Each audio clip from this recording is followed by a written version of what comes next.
नमस्कार students. Students, आज नया वर्ष है ना, तो आप सभी लोगों को जो है नव वर्ष की बहुत बहुत बधाई है ना, और शुभकामनाएं। ये जो नया वर्ष है आप सभी के जीवन में जो है खुशियाँ लेकर आए हैं ना। तो चलिए स्टूडेंट्स, हम लोग जो है पढ़ना शुरू करते हैं। तो आज जो है ना, अब जनवरी लग चुका है, तो जो हम लोग जो है जनवरी के हिसाब से जो है हमारे सिलेबस में है ना, जो जो चैप्टर हैं उसके हिसाब से हम क्या करेंगे, पढ़ेंगे। तो पढ़ने से पहले जो है बता देता हूँ है ना, अभी जो जनवरी जो माह है इसमें जो है कौन कौन से चैप्टर्स जो है असाइनमेंट में आने वाले क्वेश्चन आने वाले हैं ना, क्वेश्चन जो है। तो एक तो जो जो अध्याय आपका 6 है, विद्युत धारा एवं परिपथ। विद्युत धारा एवं परिपथ है ना, जो अध्याय 6 जो आज हम लोग पढ़ने वाले हैं, यहाँ से आने वाले हैं। ओके। इसके अलावा जो है आपका अध्याय 8 है, जैविक प्रक्रियाएं है ना, जिसमें जो है नियंत्रण एवं समन्वय, वहाँ से क्वेश्चन आने वाले हैं। और इसके अलावा जो है अध्याय 12 है, विद्युत के चुंबकीय प्रभाव। ठीक है, वहाँ से जो है क्वेश्चन आएंगे।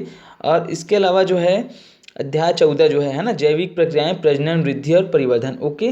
तो ये जो अध्याय, जो 4 अध्याय है, यहाँ से जो है आपका जो जनवरी का जो असाइनमेंट है, वहाँ जो है असाइनमेंट का जो क्वेश्चन है आएंगे। ठीक है, तो इस बार हम जो है कवर करने की कोशिश करेंगे है ना, पूरा कंप्लीट हो जाए इस बार आपका जो जो ये अध्याय 4 जो है इस माह में। ठीक है, तो चलिए हम पढ़ना शुरू करते हैं। तो आपका जो अध्याय 6 है ना, विद्युत धारा एवं परिपथ, इसके बारे में आज पढ़ेंगे। ठीक है ना। तो अध्याय 6 में जो है हम क्या क्या पढ़ने वाले हैं, सबसे पहले समझ लीजिए है ना। इसमें हम जो है, एक तो पहली बात है विद्युत धारा के बारे में पढ़ेंगे। ठीक है, इसके अलावा जो है जो विद्युत परिपथ के कौन कौन से घटक होते हैं है ना, और स्थिर विद्युत विद्युत विभव और विभवांतर के बारे में पढ़ेंगे। इसके अलावा जो है ओम का नियम जो है, ओम का जो नियम है, क्या होता है ओम का नियम, उसके बारे में पढ़ेंगे। ठीक है, और इसके अलावा जो है प्रतिरोध क्या होता है ना, प्रतिरोध क्या होता है, और इसके अलावा जो है प्रतिरोधों का जो संयोजन जो है, श्रेणी क्रम और समांतर क्रम, उसके बारे में पढ़ेंगे। और फिर जो है अंतिम में जो है घरेलू जो परिपथ है ना, विद्युत की जो परिपथ है, घरेलू परिपथ है, उसके बारे में पढ़ेंगे। और क्या क्या सावधानी रखनी चाहिए है ना, तो इन सभी टॉपिक के बारे में इसमें पढ़ेंगे। आपको मज़ा भी आएगा, अच्छा भी लगेगा है ना। तो चलिए हम लोग पढ़ना शुरू करते हैं। तो सबसे पहले जो है विद्युत धारा एवं परिपथ के है ना, ये जो है पढ़ना शुरू करते हैं। देखिए यहाँ पर हम जो है समझते हैं कि विद्युत के बारे में है ना, विद्युत, तो विद्युत से जो है आप भली भांति जो है परिचित हैं। आप अपने घर में जो है विद्युत का जो है उपयोग भी करते हैं है ना, आपके घर में जो है विद्युत जो है पहुंचता है। ठीक है, तो यहाँ पर सबसे पहले समझ लीजिए, आप 9वीं क्लास में भी पढ़ चुके हैं स्थिर विद्युत के बारे में। आप जो है स्थिर विद्युत के बारे में आप पढ़े थे 9वीं क्लास में है ना, स्थिर विद्युत के बारे में। ओके, तो इस आज के इस ये आपका जो ये जो 10वीं क्लास है ना, इसमें जो है आप जो है स्थिर विद्युत के साथ साथ जो है धारा विद्युत के बारे में भी क्या करने वाले हैं, पढ़ने वाले हैं। ठीक है, तो स्थिर विद्युत और धारा विद्युत में क्या अंतर है ना। तो जो स्थिर विद्युत जो होता है वो जो है, वहाँ पर जो है आप धारा के प्रवाह के बारे में नहीं पढ़े थे। मतलब स्थिर विद्युत में केवल स्थिर विद्युत के बारे में ही पढ़े थे है ना। मतलब ये है कि जो स्थिर विद्युत था उसमें जो आवेश जो थे ना, आवेश, ठीक है ना, जो आवेश जो था उनका प्रवाह नहीं होता था, बल्कि क्या होता था उसमें जो है स्थिर रहता था। लेकिन जो धारा विद्युत है उसमें जो है आवेश जो है क्या होते हैं, गतिशील होते हैं, और गतिशील होने के कारण से ही क्या होते हैं, धारा उत्पन्न होते हैं। समझ में आया। तो आप समझ गए होंगे स्थिर विद्युत और जो है जो धारा विद्युत है उनमें अंतर क्या है। अंतर ये है कि जो स्थिर विद्युत है ना, उसमें जो है आवेश जो है स्थिर रहता था, और जो धारा विद्युत है उसमें आवेश जो है गतिशील रहता है, जिसके कारण से क्या होता है, धारा जो है, विद्युत धारा जो है उत्पन्न होता है। समझ में आया। अब हम आगे जानेंगे विद्युत धारा। ठीक है, विद्युत धारा के बारे में पढ़ेंगे, क्या होता है विद्युत धारा। ओके, तो विद्युत धारा जो है ना, विद्युत धारा का जो है हम क्रियाकलाप के माध्यम से जो है समझेंगे। देखिए यहाँ पर जो है कुछ क्रियाकलाप दी हुई है ना। तो यहाँ पर देखिए आवश्यक सामग्री में इस क्रियाकलाप को करने के लिए हमको जो है संयोजी तार की आवश्यकता होगी। संयोजी तार मतलब वही कॉमन जो तार रहता है ना, जो टुकड़ा टुकड़ा में हम लेते हैं हम, मतलब जो तार जो है वही है ना।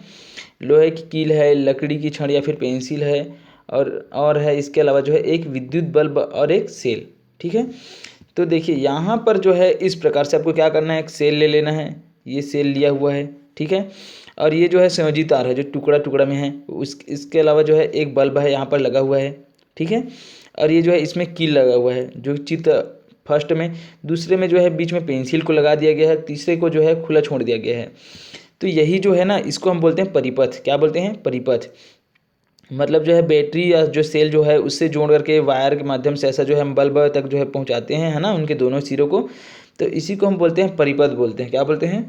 परिपथ। ठीक है ना।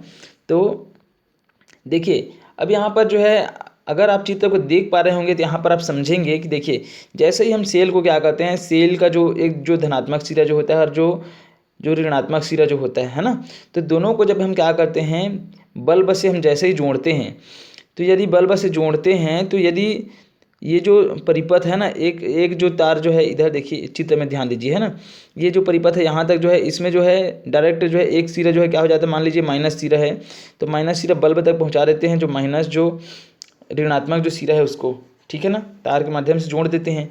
लेकिन जो आपका जो धनात्मक जो सिरा है किनका, जो सेल का, वहाँ से जब हम तार को जो है जोड़ते हैं, है ना, तो जोड़ते हैं तो बीच में जो है अगर ये जैसे कि ये कील है, इसको यदि हम लगा देते हैं और उसके बाद हम देखते हैं क्या बल्ब जल रहा है कि नहीं जल रहा है, तो हम देखते हैं कि बल्ब जलता है।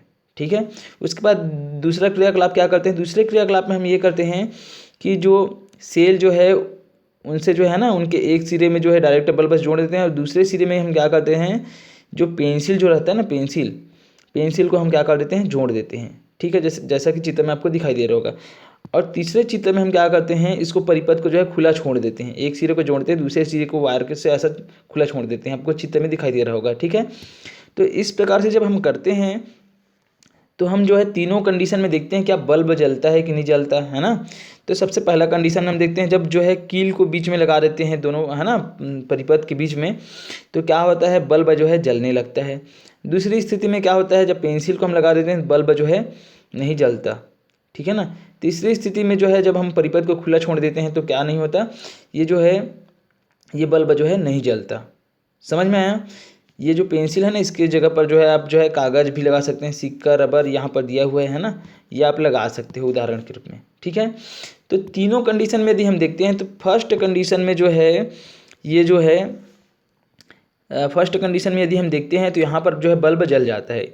ऐसा इसलिए होता है, ये बल्ब अगर जल रहा है तो इसका कारण यही है कि वहाँ से जो है विद्युत का प्रवाह क्या हो रहा है, यहाँ पर जो है आवेश का प्रवाह हो रहा है, मतलब विद्युत धारा यहाँ पर जो है चल रही है, मतलब जो है विद्युत धारा पहुँच पा रहा है बल्ब तक।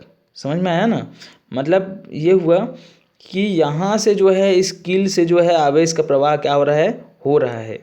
समझ में आया। आवेश का प्रवाह यहाँ पर क्या हो रहा है कील से।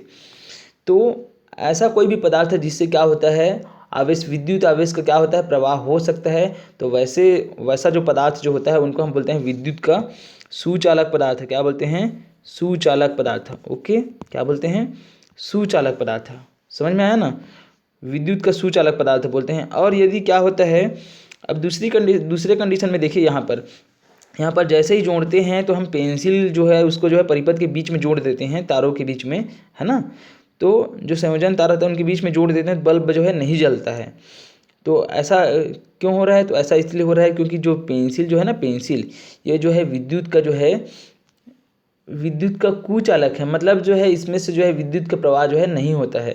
तो ऐसा पदार्थ है, यहाँ पर ध्यान रखिएगा, ऐसा पदार्थ है जिसमें से जो है विद्युत के आवेश का जो विद्युत आवेश है उनका यदि प्रवाह नहीं होता है तो वैसे पदार्थों को हम बोलते हैं विद्युत का कुचालक पदार्थ। क्या बोलते हैं, कुचालक पदार्थ। ठीक है, भूलना नहीं है, सुचालक क्या होता है, कुचालक होता है।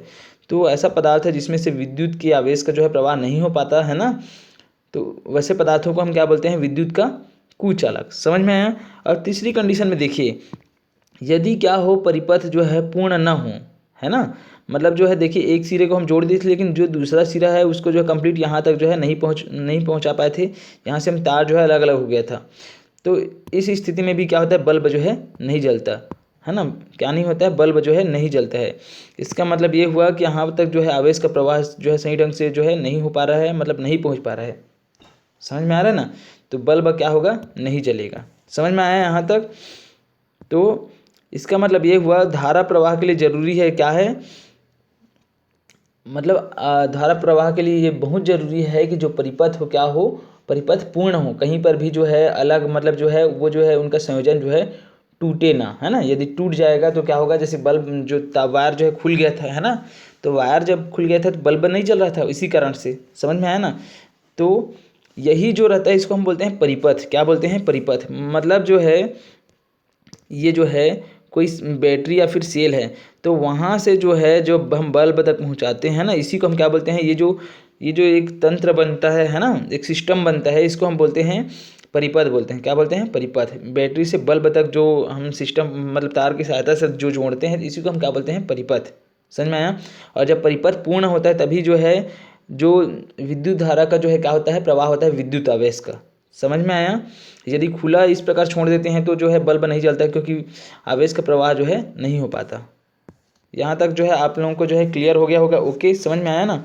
उसके बाद जो है हम आगे यहाँ पर देखते हैं। यहाँ तक तो आप समझ गए हैं ना, कुचालक पदार्थ क्या होता है, सुचालक पदार्थ क्या होता है। ठीक है, यहाँ तक समझ गए। अब इसके बाद जो है देखिए यहाँ पर जो है दिया है कि चालक वे पदार्थ होते हैं जिनमें से विद्युत धारा का प्रवाह हो पाता है। हाँ, है ना, इसी चीज़ को तो मैं बताया हूँ कि जो चालक है ना, चालक मतलब वही सुचालक बोल सकते हैं उसको, है ना। चालक वे पदार्थ होते हैं जिनमें से क्या होता है? विद्युत धारा का जो है प्रवाह हो पाता है। और यदि नहीं हो पाता है तो उसको हम बोलते हैं कुचालक पदार्थ। क्या बोलते हैं? कुचालक पदार्थ बोलते हैं। ठीक है, जिनमें से विद्युत धारा का जो है प्रवाह नहीं हो पाता। अब उसके बाद हम समझते हैं कि विद्युत धारा जो है क्या चीज़ है ना, और किस प्रकार से उनका प्रवाह होता है। तो विद्युत धारा जो है जैसे पानी जो है ना, पानी आप देखते हैं तो पानी में जैसे देखते हैं तो पानी का प्रवाह होते रहता है ना, तो हम लोग जल की धारा बोलते हैं। ठीक है, लेकिन विद्युत धारा जो है, विद्युत धारा का कोई प्रवाह नहीं होता बल्कि आवेश का प्रवाह होता है। किसका प्रवाह होता है? आवेश का। जो विद्युत आवेश जो होता है ना, आवेश। अब यहाँ पर आवेश क्या है? तो आवेश जो है आप जानते हैं जैसे चुंबक है ना, चुंबक जो है किस चीज़ को उसके सामने उसके पास जो है, यदि आप जो है लोहे की चीज़ों को ले जाओ तो वो क्या करता है? अपनी ओर आकर्षित करता है ना। तो आकर्षण की जो क्षमता होती है तो वो किसके कारण से होती है? आवेश के कारण से ही होती है। उसी को हम क्या बोलते हैं? आवेश। समझ में आया ना? तो विद्युत धारा जो है, विद्युत धारा का प्रवाह नहीं होता बल्कि विद्युत आवेशों का क्या होता है? विद्युत आवेशों का प्रवाह होता है। विद्युत आवेशों का क्या होता है? प्रवाह होता है। और इसी कारण से जो है विद्युत धारा क्या होती है? उत्पन्न होती है। समझ में आया? विद्युत मतलब जो है, कहने का मतलब ये है कि विद्युत आवेशों के प्रवाह से ही क्या होती है? विद्युत धारा जो है उत्पन्न होती है। और विद्युत आवेश के प्रवाह को ही जो है हम सरलता के लिए जो है क्या कहते हैं? हम जो है विद्युत धारा कहते हैं विद्युत आवेशों के प्रवाह को। जैसे कि जो है जल का जो प्रवाह होता है ना, तो उसको हम जल धारा बोल देते हैं। तो ठीक इसी प्रकार से आवेशों के प्रवाह, विद्युत आवेशों के प्रवाह को हम क्या बोलते हैं? विद्युत धारा बोलते हैं। समझ में आया? ओके, यहाँ तक जो है आप समझ गए होंगे। ठीक है, और यदि क्या होता है, आवेश का प्रवाह यदि रुक जाता है तो विद्युत धारा का बहाव भी क्या हो जाता है? रुक जाता है। समझ में आया? यहाँ तक समझ गए होंगे। उसके बाद जो है हम जो है विद्युत धारा है ना, विद्युत धारा को यहाँ पर समझेंगे। ठीक है, अभी तक जो है विद्युत धारा के जो प्रवाह है उसको समझ रहे थे। अब विद्युत धारा देखिए, इसको जो है परिभाषा के रूप में हम पढ़ेंगे। विद्युत धारा जो है वह कुल आवेश है जो चालक के किसी अनुप्रस्थ काट के क्षेत्रफल में से इकाई समय में गुजरता है। ठीक है, कहने का मतलब क्या है? कहने का मतलब ये है कि मान लीजिए जो है एक चालक है। क्या है? ये जो है एक चालक है, चालक तार है। ठीक है, जैसा कि जो है कोई सा भी एक वायर है। समझ में आ रहा है ना? तो कहने का मतलब क्या है कि विद्युत धारा जो है वह कुल आवेश है, वह टोटल आवेश है ना, वह टोटल आवेश है जो चालक के किसी अनुप्रस्थ काट के क्षेत्रफल, मतलब अनुप्रस्थ काट का क्षेत्रफल किसको बोलते हैं? इसको बोलते हैं। ये है अनुप्रस्थ काट का क्षेत्रफल। समझ में आया? तो विद्युत धारा जो है वह कुल आवेश है जो चालक के किसी अनुप्रस्थ काट के क्षेत्रफल है ना, अनुप्रस्थ काट के क्षेत्रफल है ना, अनुप्रस्थ काट क्षेत्रफल में से इकाई समय में गुजरता है। मतलब ये जो गोलाई है ना ऐसा, तो इसमें इकाई समय में जो है जितना आवेश क्या करता है, मतलब प्रति सेकंड मान के चलो, इकाई समय इसी को बोलते हैं। प्रति सेकंड में जो है जितना आवेश क्या करता है, जितने आवेश का जो है गुजरता है, मतलब प्रवाह होता है, इसी को हम क्या बोलते हैं? विद्युत धारा बोलते हैं। क्या बोलते हैं? विद्युत धारा। समझ में आया ना? मतलब अनुप्रस्थ काट के क्षेत्र, किसी चालक के अनुप्रस्थ काट के क्षेत्रफल में से जो है इकाई समय में जितना जो है क्या होता है, जितना आवेश क्या होता है गुजरता है, उसी को हम क्या बोलते हैं? विद्युत धारा बोलते हैं। क्या बोलते हैं? विद्युत धारा। ओके, समझ में आया? अब देखिए आवेश का जो मात्रक जो होता है ना, कूलाम से मापते हैं। याद रखना, आवेश का मात्रक क्या होता है? विद्युत आवेश का मात्रक जो है कूलाम, मतलब आवेश का मात्रक क्या होता है? कूलाम होता है। इसको हम कैपिटल क्यू से क्या करते हैं? दर्शाते हैं। समझ में आया? अब यहाँ पर देखिए, यदि किसी जो है ना, किसी चालक से जो है टी सेकेंड, देखिए यहाँ पर यदि क्यू जो कुलाम्ब जो है क्या है, आवेश का जो है मात्रक है, ठीक है ना। तो यदि क्यू कुलाम्ब आवेश जो है किसी चालक से जो है टी सेकेंड में, है ना, टी सेकेंड में जो है क्या होता है, प्रवाहित होता है, तो उस चालक में प्रवाहित होने वाली विद्युत धारा का मान कितना होगा देखिए। तो यहाँ पर हो जाएगा विद्युत धारा आई, है ना, विद्युत धारा आई जो है, विद्युत धारा इक्वल टू हो जाएगा क्यू अपन टी। समझ में आ रहा है, मतलब जो है टी समय में जो है ये क्यू आवेश आवेश जो है क्या होता है, प्रवाहित होता है। तो इसी को हम क्या बोलते हैं, विद्युत धारा बोलते हैं। समझ में आया यहाँ तक। अब उसके बाद देखिए आगे समझिए, विद्युत धारा का एसआई मात्रक जो है, विद्युत धारा जो है उसका आवेश का मात्रक हम जाने हैं अभी कूलाम्ब होता है, लेकिन विद्युत धारा का एसआई मात्रक जो है क्या होता है, एम्पियर होता है। क्या होता है, एम्पियर। और इसको हम ए से प्रदर्शित करते हैं, और ये जो है एक अदिश राशि है, मतलब जो है इसमें दिशा को नहीं देखा जाता, केवल परिमाण को देखा जाता है। समझ में आया, ओके, समझ गए होंगे यहाँ तक। उसके बाद देखिए आगे, एक चालक के अनुप्रस्थ काट में जो है 1 सेकंड में 1 कूलम आवेश प्रवाहित होती है, तब उस चालक में से जो है प्रवाहित विद्युत धारा की मात्रा 1 एम्पियर कहलाती है। तो 1 एम्पियर भी क्या होता है देख लीजिए, कि यदि किसी चालक से क्या होता है 1 सेकंड में 1 कूलम आवेश क्या होता है, प्रवाहित होता है, तो उसमें जो चालक में जो प्रवाहित जो धारा होती है ना, विद्युत धारा होती है, उसको हम 1 एम्पियर बोलते हैं। क्या बोलते हैं, 1 एम्पियर। समझ में आया, यहाँ तक समझ गए होंगे। और एम्पियर से यदि हम छोटी और जो है छोटी राशि की बात करें, है ना, विद्युत धारा के लिए, तो वो होता है यहाँ पर देखिए मिली एम्पियर और माइक्रो एम्पियर होता है। समझ गए। अब उसके बाद देखिए, जो विद्युत धारा जो होता है उनका मापन जो है हम अमीटर की सहायता से करते हैं। किसकी सहायता से करते हैं, अमीटर की सहायता से। समझ में आ रहा है ना। आपके घरों में जो लगा रहता है विद्युत धारा का मापन करने के लिए, है ना, कितनी बिजली जो है, कितना बिजली आप उपयोग कर रहे हैं, तो वही क्या है, अमीटर है। तो अमीटर की सहायता से हम क्या करते हैं, विद्युत धारा का जो है मापन करते हैं। समझ में आया, ओके। तो विद्युत परिपथ में देखिए ये है जो है बैटरी है, जैसे कि ये जो है बैटरी है, ठीक है ना, ये बैटरी है। तो विद्युत परिपथ को हमेशा जो है विद्युत जो परिपथ में जो है, जो अमीटर जो है, उनको जो है श्रेणी क्रम में ही जोड़ा जाता है। इसको बोलते हैं श्रेणी क्रम। क्या होता है श्रेणी क्रम, क्या होता है समांतर क्रम, जो है आगे मैं बताऊंगा, है ना, जब आगे पढ़ेंगे तब, ठीक है। अब उसके बाद हम देखेंगे विद्युत परिपथ के घटक कौन कौन से होते हैं। जो विद्युत परिपथ जो बताया हूँ ना अभी, विद्युत परिपथ क्या होता है उसको बताया हूँ। तो विद्युत परिपथ के घटक कौन कौन से होते हैं, क्या क्या चीज़ें जो विद्युत परिपथ में जो है होती है। तो देखिए, एक तो होता है संयोजी तार है, विद्युत बल्ब है, स्विच है, अमीटर है, वोल्ट मीटर है। ये सब क्या है, विद्युत परिपथ के क्या हैं, घटक हैं। समझ में आया।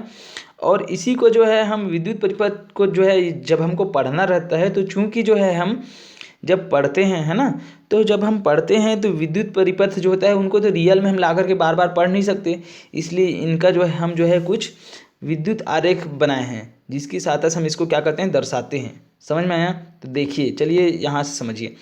जैसे कि ये है सेल, क्या बोलते हैं इसको, सेल। तो सेल को जो है इस चिन्ह से दर्शाते हैं। तो जब हम विद्युत परिपथ बनाएंगे तो हम जो है इसी प्रकार का चिन्ह दर्शाएंगे, बल्कि इसका उपयोग नहीं करेंगे। देखिए चित्र में दिखा रहा हूँ, यहाँ पर जो है एक परिपथ दिया हुआ, देखिए ये यहाँ पर देखिए, ये बैटरी को दर्शाया गया है ना। तो इसी प्रकार से प्रतिरोध को इस प्रकार से दर्शाया गया है, अमीटर को इस प्रकार से दर्शाया गया है। तो हम ओरिजिनल तो ला करके जो है बार बार जो है पढ़ने के लिए जो है क्या नहीं कर सकते, दर्शा नहीं सकते, ला करके जो है ओरिजिनल वाला परिपथ नहीं बना सकते। तो इसी प्रकार से इसको चिन्ह की सहायता से क्या करते हैं, दर्शाते हैं। तो वही चीज़ है यहाँ पर। देखिए मैं थोड़ा सा स्पीड में बताऊंगा, है ना। सेल को जो है इस प्रकार से दर्शाया जाता है, ठीक है। और तार को जो है ऐसा दर्शाया जाता है, संधि तार जो होता है उसको ऐसा दर्शाया जाता है जहाँ पर ज्वाइंट करते हैं। बल्ब जो होता है उसको इस प्रकार से दर्शाया जाता है, ऐसा करके, ठीक है, ऐसा, ये ऐसा। समझ में आ रहा है ना, ये ओके, बल्ब को। और उसके बाद जो है स्विच जो चालू रहता है इस प्रकार से दर्शाते हैं, जो स्विच जो बंद होता है इसको इस प्रकार से दर्शाते हैं, ठीक है, समझ में आया। उसके बाद जो है बैटरी, देखिए ये जो है बैटरी है, क्या है, बैटरी। तो बैटरी को जो है इस प्रकार से प्लस माइनस चिन्ह से दर्शाया जाता है। देखिए सेल और बैटरी में दोनों में क्या अंतर है। यदि सेल होगा तो इस प्रकार से होगा, और यदि बैटरी होगा तो इसमें 2-3 लाइन ऐसा ऐसा रहेगा। समझ में आ रहा है ना, ये है बैटरी।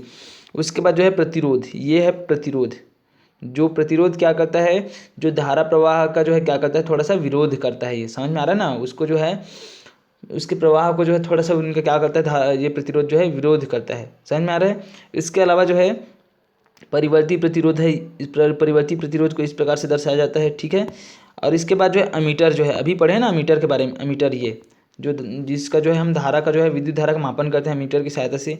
उसके बाद ये वोल्ट मीटर को इस प्रकार से दर्शाया जाता है, अमीटर को ए से दर्शाया जाता है और वोल्ट मीटर को भी लिख करके ऐसा प्लस माइनस करके दर्शाया जाता है, ठीक है।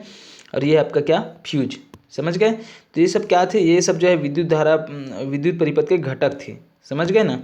उसके बाद जो है आगे देखिए विद्युत विभव एवं विभवांतर। विद्युत विभव एवं विभवांतर क्या होता है, ठीक है। तो देखिए उदाहरण के माध्यम से समझिए। यहाँ पर जैसे कि जो है जब भी हमको क्या करना रहता है, आप देखे होंगे कि जैसे जल का जो प्रवाह जो होता है ना, ये जो है ये ऐसा है, ठीक है ना। तो मान लीजिए यहाँ से यदि हम जो है यहाँ यदि हम कहें यहाँ एक स्थल ये है और दूसरा स्थल ये है, ठीक है ना। तो यहाँ पर यदि हम पानी को जो है क्या करेंगे, यहाँ से भरना प्रारंभ करेंगे, यहाँ पानी डालेंगे, तो पानी का प्रवाह जो है, चूँकि ये ऊंचा स्थल है और ये जो है निम्न स्थल है, नीचे स्थल, तो यदि हम क्या करेंगे पानी को जो है यहाँ से जो है पानी यहाँ पर डालेंगे या फिर यहाँ पानी इकट्ठा होगा, तो वो जो है इस साइड क्या होगा, इस साइड जो है बहने लगेगा। क्यों बहने लगेगा, दाब के कारण से। मतलब जो है पानी जो है हमेशा जो है उच्च दाब से निम्न दाब की ओर क्या होने लगता है, बहने लगता है। मतलब उच्च तल से निम्न तल की ओर, ठीक है ना, समझ में आ रहा है ना, निम्न सतह की ओर। तो ठीक इसी प्रकार से जो है विद्युत भी जो है, विद्युत का जो है क्या होता है, प्रवाह होता है। आवेशों का क्या होता है, प्रवाह होता है है ना। मतलब जो है ये है कि जैसे कि पानी जो है किसी जो है पानी का जो बहाव जो होगा, है ना, पानी का जैसे कि जो है बहाव होगा, तो एक बर्तन जो है मान लीजिए एक बर्तन ऐसा ऊपर में रखा हुआ है और एक बर्तन नीचे में रखा हुआ है, और दोनों से इस प्रकार से जो है यहाँ पर यदि हम देखें तो एक ही बराबर में जो है ऐसा जो है क्या हुआ है, यहाँ पर जो है यदि ये सब पाइप जुड़ा हुआ है, ठीक है ना। तो इसमें जैसे जैसे पानी भरता जाएगा, तो जैसे ही यहाँ तक पहुँचेगा यहाँ तक, तो उसके बाद जो है इस नली के माध्यम से जो है इसमें भरने लग जाएगा, है ना। तो ये दोनों में जो है, और उसके बाद जैसे जैसे भरते जाएंगे तो इधर जो है तब तक नहीं भरेगा जब तक क्या ना हो जाए, ये जो है पूरा फुल ना भर जाए। तो ऐसा क्यों हो रहा है, इसका मतलब ये है कि इसमें भी जो है दाबांतर के कारण ही ऐसा जो है होता है। मतलब हमेशा पानी जो है उच्च तल से निम्न तल की ओर क्या होता है, ये जो है बहता है, ठीक है ना। तो मतलब दाब में दाबांतर के कारण ही ऐसा होता है। तो ठीक इसी प्रकार से जो है क्या होता है, जो आपका विद्युत धारा जो है ना, विद्युत धारा जो है उनका प्रवाह भी जो है ठीक इसी प्रकार से होता है, विभव में अंतर के कारण, ठीक है ना। किसके कारण, विभव में अंतर के कारण। मतलब विद्युत जो है हमें, है ना, विद्युत का जो अंतर जो होगा, विद्युत में जो है उनका जो विभवांतर होगा, विभव में जो अंतर होगा, उसी के कारण से क्या होता है, विद्युत का जो है प्रवाह होता है। समझ में आ रहा है। तो विद्युत के प्रभाव जो है ये जो है ना, मतलब जो विद्युत का जो आवेश जो है, ठीक है, तो आवेश जो है वो जो है अधिक विभव वाले सिरे से कम विभव वाले सिरे की ओर क्या होता है, मतलब प्रवाहित होता है। और इसी प्रवाह के कारण से इसी जो आवेश का जो प्रवाह जो होता है उनका हम क्या बोलते हैं, विद्युत धारा बोलते हैं। क्या बोलते हैं, विद्युत धारा। समझ में आया। तो ओके, यहाँ तक तो आप समझ गए होंगे, है ना। ध्यान से जो है समझते चलिएगा, बहुत ही इम्पोर्टेंट टॉपिक है और जो है आगे आपको काम आएगा, ठीक है ना। तो दरअसल विद्युत का प्रवाह जो होता है ना, तो विद्युत आवेशों के प्रवाह को ही हम क्या बोलते हैं, विद्युत धारा बोलते हैं, ठीक है ना। तो विद्युत आवेशों का प्रवाह जो है हमेशा जो है विभव में अंतर के कारण से ही होता है। मतलब जो है अधिक यदि मान लीजिए विभव जो है ना, विभव जो है ये इस साइड अधिक विभव है और इस साइड जो है कम विभव है, मान के चलिए। तो विद्युत आवेश का प्रवाह जो है क्या होगा, अधिक विभव जो है अधिक विभव वाले सिरे से जो है ना, अधिक विभव वाले सिरे से जो है कम विभव वाले सिरे की ओर क्या होगा, विद्युत का प्रवाह जो होगा, आवेशों का जो है प्रवाह होगा, उसी को हम क्या बोलते हैं, विद्युत धारा बोलते हैं। समझ में आया। और ये जो विभव में जो अंतर होता है ना, विभवांतर, तो विभवांतर को बनाए रखने के लिए हमको जो है एक वोल्टेज स्रोत की क्या होती है, आवश्यकता होती है। क्या, किस चीज़ की आवश्यकता होती है, वोल्टेज स्रोत। तो उदाहरण के रूप में वोल्टेज स्रोत को यदि हम समझे तो जैसे बैटरी है ना, सेल है, ये सब क्या है, ये सब जो है वोल्टेज स्रोत हैं। क्या है, वोल्टेज स्रोत, ठीक है ना, वोल्टेज स्रोत है। समझ में आया। तो ये क्या करता है, ये जो है विभव में जो अंतर है ना उसको बनाए रखता है, और इसी कारण से जो है लगातार क्या होती है, जो आवेशों का जो है प्रवाह जो है चलते रहता है विभव में अंतर के कारण, और विद्युत धारा जो है प्रवाहित होती रहती है। समझ में आया। यहाँ तक समझ गए होंगे। उसके बाद देखिए विद्युत क्षेत्र क्या होता है। विद्युत क्षेत्र क्या होता है, अच्छे से समझिएगा ध्यान से। तो आवेश का वह क्षेत्र जहाँ कोई अन्य आवेश रखने पर वह आकर्षण अथवा प्रतिकर्षण बल का अनुभव करता है, विद्युत क्षेत्र कहलाता है। क्या कहलाता है? विद्युत क्षेत्र कहलाता है। मतलब ये हुआ कि आवेश का वह क्षेत्र है ना, मान लीजिए जो है, जैसे कि जो है आप जो है एक चुंबक को रख दिए हैं, ये चुंबक यहाँ पर रखे हैं, तो उसका जो है एक क्षेत्र बन जाता है, जहाँ तक उसका क्या रहता है, उसका जो है प्रभाव रहता है, आवेश रहता है ना। अब ये जो है मान लीजिए चुंबक रखा हुआ है, अब यहाँ तक इनका जो है आवेश का प्रभाव जो है प्रभाव होगा, समझ में आ रहा है ना। तो वह क्षेत्र जहाँ कोई अन्य आवेश रखने पर है ना, आवेश का वह क्षेत्र जहाँ कोई अन्य आवेश रखने पर वह आकर्षण अथवा प्रतिकर्षण का बल अनुभव करता है, विद्युत क्षेत्र कहलाता है। तो ये यदि यहाँ पर जो है कोई जो है, मान लीजिए चुंबक को लेकर के चलते हैं उदाहरण के रूप में, मान लीजिए यहाँ पर एक चुंबक रखा हुआ है। अब इस चुंबक को हम क्या करते हैं, एक कोई दूसरा जो है क्या करते हैं, दूसरा अन्य आवेश यदि हम क्या करते हैं यहाँ पर जो है लाते हैं, मान लीजिए यहाँ पर हम लाते हैं, यहाँ पर रख दिए, तो ये जो दूसरा जो कोई भी जो है लोहा होगा या फिर कोई दूसरा चुंबक होगा, यदि वो जो है जितना क्या करेगा, जितना मतलब जो है यहाँ पर जो है जितने मतलब वो जो है यदि आकर्षण या प्रतिकर्षण बल का क्या करता है, अनुभव करता है, तो ये जो पूरा क्षेत्र होगा ना, है ना, जहाँ पर जो है कोई भी दूसरा आवेश जो है क्या करेगा, जो है एक आकर्षण या प्रतिकर्षण बल का क्या करेगा, अनुभव करेगा, तो ये जो पूरा क्षेत्र है वो क्या कहलाएगा, विद्युत क्षेत्र कहलाएगा। क्या कहलाएगा? विद्युत क्षेत्र कहलाएगा। मतलब जो है विद्युत क्षेत्र नहीं, ये चुंबकीय क्षेत्र कहलाएगा, ये क्योंकि यहाँ पर चुंबक को रखे हैं, ठीक है ना। तो ठीक इसी प्रकार से यदि हम मान लीजिए एक विद्युत का जो आवेश है उसको यहाँ पर रख देते हैं, चुंबक को नहीं करके जो है किसी विद्युत के आवेश को जो है यहाँ पर रख देते हैं, ठीक है ना। तो विद्युत मतलब जो है यहाँ पर जो है विद्युत आवेश को रख देते हैं, तो इस आवेश का जो प्रभाव होगा ठीक इसी प्रकार से होगा। और कोई अन्य आवेश को यदि है, जैसे कि यहाँ पर लाए हैं ये वाला आवेश को, तो यदि हम कोई दूसरा आवेश लाते हैं तो वो जितने दूरी तक जो है जहाँ पर भी जो है वो क्या करता है, यदि जो है आकर्षण या प्रतिकर्षण का जो है आकर्षण या प्रतिकर्षण बल का क्या करता है, यदि अनुभव करता है, तो उसी ही हम क्या बोलते हैं, विद्युत क्षेत्र। कुल मिलाकर के देखा जाए तो यहाँ पर मान लीजिए कोई जो है एक आवेश रखा हुआ है, तो इसका जहाँ तक प्रभाव होगा ना, आकर्षण या प्रतिकर्षण, इनका जो बल जो होगा लगेगा जहाँ तक भी हो, उनको हम क्या बोलते हैं, विद्युत क्षेत्र बोलते हैं। समझ में आया विद्युत क्षेत्र क्या होता है? ठीक है। अब इसी को जो है देखिए यहाँ पर जो है, यदि कोई धन आवेश Q किसी बिंदु पर रखा हुआ है तो उसके चारों ओर एक विद्युत क्षेत्र उत्पन्न हो जाता है ना। इस आवेश के निकट बिंदुओं पर विद्युत क्षेत्र अधिक तथा दूरी बढ़ने पर कम हो जाता है। मतलब ये है कि मान लीजिए एक धन आवेश है Q, ये धन आवेश है Q, धन आवेश है, ठीक है ना। तो ये जो है धन आवेश यहाँ पर रखा हुआ है, ये इसका बिंदु है।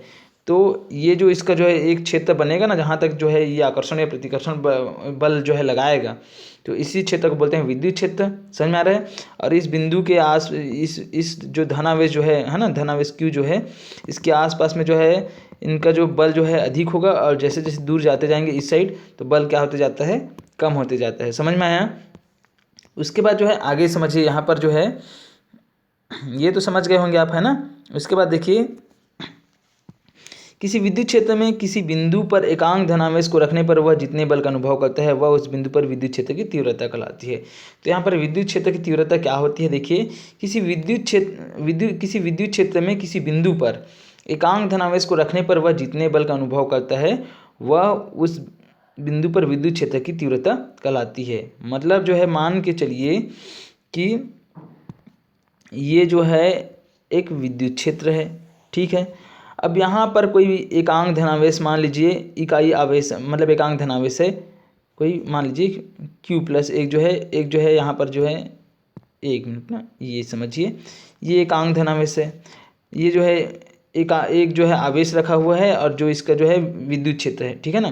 तो एकांक धनावेश को इसके किसी भी बिंदु पर रखते हैं, है ना, तो ये जो है जितने बल का क्या करता है, अनुभव करता है, ठीक है ना। ये जो है जितने बल का जो है एकांक धनावेश को रखने पर जो है ये जितने बल का क्या करता है, अनुभव करता है, इसी को ही हम क्या बोलते हैं, विद्युत क्षेत्र की तीव्रता बोलते हैं। मतलब ये जो आवेश है ना, तो इसका ये जो विद्युत क्षेत्र है तो उसकी तीव्रता कितनी है, तो वो जो है ये जो यहाँ पर जो है दूसरा एक आवेश ला करके रखें, तो ये जितने बल का अनुभव करता है ना, इसी को हम क्या बोलते हैं, इस विद्युत क्षेत्र की तीव्रता बोलते हैं। समझ में आया? और विद्युत क्षेत्र की तीव्रता को E से दर्शाते हैं, इसका मात्रक होता है न्यूटन प्रति कूलाम। समझ में आया? तो देखिए यदि Q आवेश पर F बल लगता हो तो एकांक धनावेश पर बल कितना लगेगा। तो एकांक धनावेश जो बाहर से ला करके रखे ना, उस पर जो है बल लगेगा F/Q। ठीक है, F जहाँ पर फोर्स बल है और Q जो है क्या है, Q जो है आवेश है। समझ में आया। इसी को हम क्या बोलते हैं, विद्युत क्षेत्र है ना, सॉरी, इसी को हम बोलते हैं एकांक आवेश पर जो है कितना बल लग रहा है वो है। समझ में आया। ओके, अब उसके बाद देखिए यहाँ पर जो है, यहाँ पर अब हम देखेंगे है ना। देखिए विद्युत क्षेत्र में किसी बिंदु, विद्युत क्षेत्र में विद्युत क्षेत्र में किसी बिंदु P पर विद्युत विभव उस कार्य के बराबर होगा जो इकाई धनावेश को अनंत से विद्युत क्षेत्र के किसी बिंदु पर लाने में कार्य करना पड़ेगा। मतलब ये है ना, मतलब यहाँ पर हम विभव के बारे में जानेंगे, विभव क्या चीज़ होता है। समझ में आया। तो देखिए विद्युत क्षेत्र में मान लीजिए एक ये जो है एक विद्युत क्षेत्र है, ठीक है, ये एक विद्युत क्षेत्र है। तो विद्युत क्षेत्र में किसी बिंदु P पर है ना, विद्युत मान लीजिए ये एक बिंदु P है, विद्युत ये जो है एक विद्युत क्षेत्र है और ये एक बिंदु P है, ठीक है। तो विद्युत क्षेत्र में किसी बिंदु P पर विद्युत विभव जो है उस कार्य के बराबर होगा जो इकाई धन आवेश को अनंत से विद्युत क्षेत्र किसी बिंदु पर लाने में करना पड़ेगा। मतलब कुल मिलाकर ये है कि किसी विद्युत क्षेत्र में है ना, किसी विद्युत क्षेत्र में जो है अनंत से जो है इकाई धनावेश को लाने के लिए, मतलब किसी विद्युत क्षेत्र, ये जो विद्युत क्षेत्र है ना, ये जो इसका जो है पूरा ये विद्युत क्षेत्र है। तो विद्युत क्षेत्र के किसी बिंदु तक जो है इकाई धनावेश को जो है अनंत से जो है इकाई धनावेश को लाने के लिए जो है जितना कार्य करना पड़ेगा, उसी कार्य को हम क्या बोलते हैं, विभव बोलते हैं। क्या बोलते हैं, विद्युत क्षेत्र का जो है विभव, क्या बोलते हैं इसको, विभव बोलते हैं। समझ में आया। विभव समझ गए होंगे ना, कि मतलब जो है किसी विद्युत क्षेत्र में इकाई धनावेश को लाने के लिए जो है हमको जो है अनंत से लाने के लिए जो जितना कार्य करना पड़ता है उसी को हम क्या बोलते हैं, विभव बोलते हैं। क्या बोलते हैं, विभव। समझ में आ रहा है ना। और यही जो विभव जो होता है ना, इसी में जो अंतर होता है उसको हम क्या बोलते हैं, विभवांतर। और विभवांतर के कारण ही क्या होता है, विद्युत धारा जो है बहती आवेश का जो है क्या होता है, प्रवाह होता है। समझ में आया यहाँ तक। तो विभव को जो है किस प्रकार से दर्शाया जाता है, देखिए विभव इक्वल टू होता है कार्यापन आवेश, ठीक है ना। विभव को V से दर्शाते हैं, W/Q, W मतलब वर्क, Q मतलब जो है कुलाम्ब मतलब आवेश। तो विभव बराबर क्या होता है, कार्यापन आवेश। समझ में आया। और विभव का जो मात्रक जो होता है जूल प्रति कुलाम होता है, और इसी को हम क्या बोलते हैं, वोल्ट बोलते हैं। समझ गए यहाँ तक। तो यहाँ तक तो समझ गए होंगे कि विभव में अंतर के कारण से ही क्या होता है, दो बिंदुओं के बीच में यदि विभव में अंतर हो तभी क्या होता है, विद्युत का जो है प्रवाह होता है। तो यदि विभव जिस साइड जो है, जिस सिरा में जो है अधिक होता है, तो विभव जो है हमेशा आवेश का प्रवाह जो है उच्च विभव से जो है निम्न विभव की ओर क्या होता है। समझ में आ रहा है। और इसी प्रकार से जो है आवेश के प्रवाह कारण से जो है क्या होता है, विद्युत का जो है प्रवाह होता है। समझ में आया।